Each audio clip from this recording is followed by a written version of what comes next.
What would you say to this mother? Any tips? They came in for a free trial of our group lesson program. Um, and what the mother said apparently was, could we wait till start until we have a piano in our home, which at the time was about 6 weeks away from the point at which the trial happened. And she said, could we stop after? And this was the part that was, I felt, the reason why this studio owner was asking. The mother said, could we stop after one semester if kids want to try something else and then restart again? I don't schedule my kids with too many things at once, just one weekday activity at a time. So wouldn't want to do piano along with other things during the school year. Thanks. So I feel like at the base of this question, really what the studio owner is asking is, what would you say to this person? And I think the subtext there as well was, what do we even want this person in the studio? So Nate, right. I'm gonna have you start first. Okay, I'm gonna go first because I think you hit it on the head with that subtext. We've all gotten these. We get these. I mean, it's opening day at BMF when we're recording this, coming up in a week, right? And we're absolutely going to see comments like this.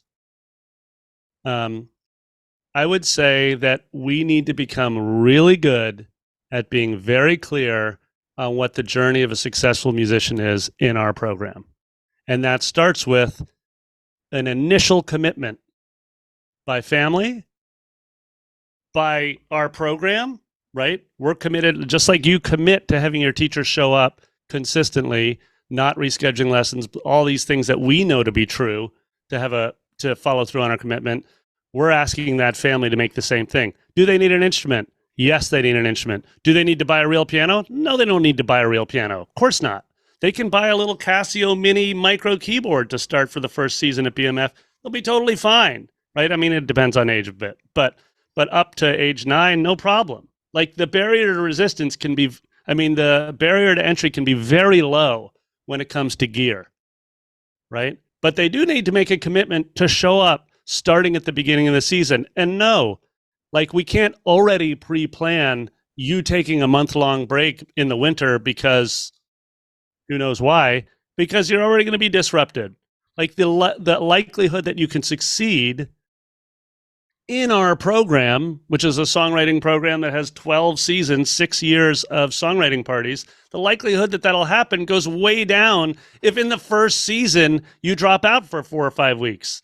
So Daniel, I'm gonna ping pong it back to you because I'm guessing you're saying something similar, but I want to just frame this in terms of useful tactics for us as sort of marketing salespeople and enrollment people, which is that we need to come up with language that works for us, that we can consistently say over and over every time we get this question. We do not want to be making it up on a case-by-case basis. Right. Just don't. Yeah. What do you got, Daniel? Thoughts? The only thing I would add, and then we can move on from this question, would be I would kindly tell the parent what the expectation is, just like you said there. And then I would follow that up by asking them why they're considering it if they don't intend to be committed. Now, I wouldn't put it in those words, but I would ask a gentler version of that. And then ask them if they know and understand that their kids are going to enjoy this more if they have an uninterrupted experience, that they're building a skill. A lot of times those questions will surface really what's going on with that parent.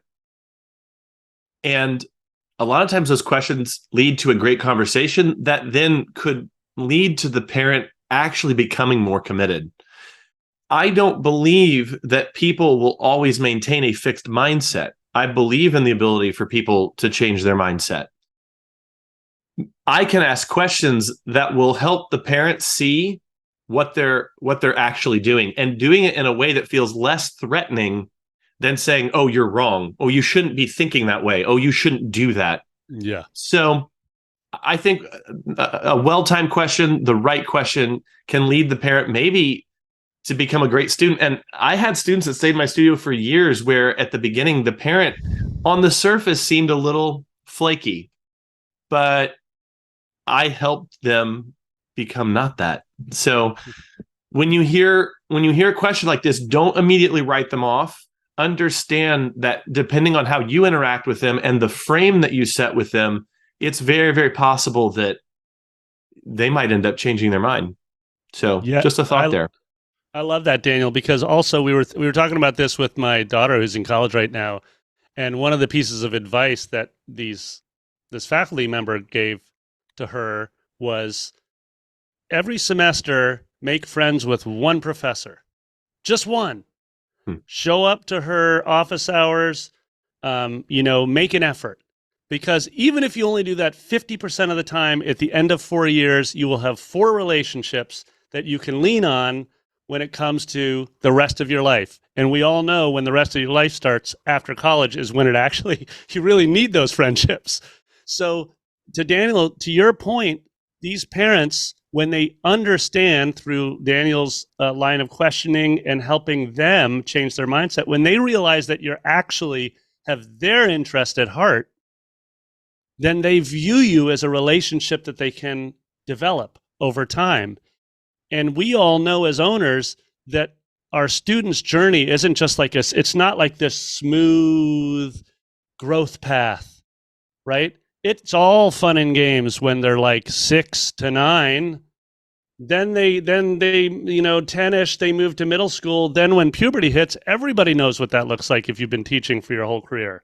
It's rough, right? So you're going to be having a lot of conversations about how to navigate this person that you care deeply about through some of the roughest patches of their life, right? So I love this line, Daniel. It's not like we're writing people off. We're just framing it in a mutually nurturing relationship where we want to benefit this person, but we got to set them up for success. And Lisa writes in here, agreed, we need to educate the parents. Yeah, it's totally unfair to think that these parents understand what the growth path is going to be in music lessons. Right? Yes. They don't get that. Just like I don't understand the growth path when my daughter wants to become a chemist. I have no idea.